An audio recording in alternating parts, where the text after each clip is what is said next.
ஓம் சாந்தி. இன்று அறிவோமா ஆன்மீகம் பகுதியில் ஒரு உறவின் விதைகள் என்கிற தலைப்பை பற்றி பார்க்கலாம். உறவுகள் என்றால் சரியான முறையில் நடந்து கொள்வதும் பேசுவதும் ஆகும் என்பது நம்மில் பலர் வைத்திருக்கும் தவறான நம்பிக்கை. ஏனென்றால் நாம் பேசுவதையும் செய்வதையும் மட்டுமே மக்கள் பார்க்கிறார்கள், தெரிந்து கொள்கிறார்கள், தீர்ப்பளிக்கிறார்கள் என்று நினைக்கிறோம். நாம் நினைப்பதை அவர்களால் உணர முடியாது என்று நினைக்கிறோம். அதனால் அவர்களை பற்றிய நமது எண்ணங்களில் நாம் கவனம் செலுத்துவது இல்லை. உங்களை நீங்களே கேட்டுக்கொள்ளுங்கள். நீங்கள் எப்போதாவது எதிர்மறை எண்ணங்களையும் நேர்மறையான வார்த்தைகளையும் உருவாக்கியுள்ளீர்களா?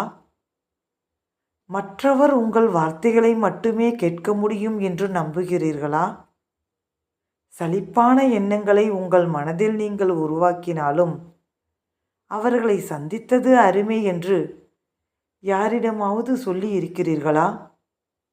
நமது எண்ணங்கள், வார்த்தைகள் மற்றும் செயல்களில் நாம் எப்படி வித்தியாசமாக இருக்கிறோம் என்பதை பார்ப்பதற்கு ஆழ்ந்த சோதனை மற்றும் நிலையான விழிப்புணர்வு தேவை. பெற்றோர் குழந்தை, கணவன் மனைவி, சகோதரன் சகோதரி, நண்பர்கள், மூத்தோர் இளையோர் அல்லது இரண்டு அந்நியர்கள் என்று உறவு என்பது ஒரு பாத்திரம் அல்லது பொறுப்பின் முத்திரை மட்டுமல்ல. உறவு என்பது இரு ஆத்மாக்களுக்கு இடையேயான ஆற்றல் பரிமாற்றம். ஒவ்வொரு ஆத்மாவும் எண்ணங்கள், வார்த்தைகள் மற்றும் செயல்களின் ஆற்றலை உருவாக்குகின்றார்கள். எந்த ஆத்மாவோடு இந்த ஆற்றலை பரிமாறிக்கொள்கின்றோமோ அந்த நேரத்தில் நாம் அவர்களுடன் உறவில் இருக்கிறோம். நாம் நிமிடத்திற்கு 25 முதல் 30 எண்ணங்களை உருவாக்குகிறோம். நம்மால் ஒரு நிமிடத்தில் 3 முதல் 4 வரிகள் பேச முடியும். மேலும் ஒரு நிமிடத்தில் 1 முதல் 2 செயல்களை செய்ய முடியும்.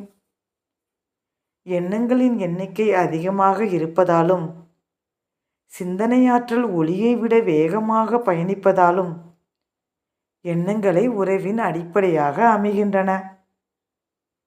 மேலும் நாம் ஒருவருக்கொருவர் உடல் ரீதியாக அந்த இடத்தில் இல்லாவிட்டாலும் எண்ணங்கள் உருவாக்கப்படுகின்றன.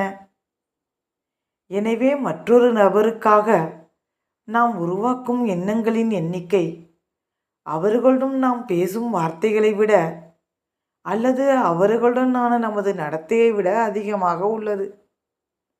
நமது எண்ணங்கள் தான் நம் உறவிற்கு அடிப்படை என்பதை நினைவில் வைத்து ஒவ்வொரு நேரமும் ஒவ்வொருவருக்காகவும் நம்முடைய ஒவ்வொரு எண்ணத்தின் மீதும் கவனம் வைக்க வேண்டும்.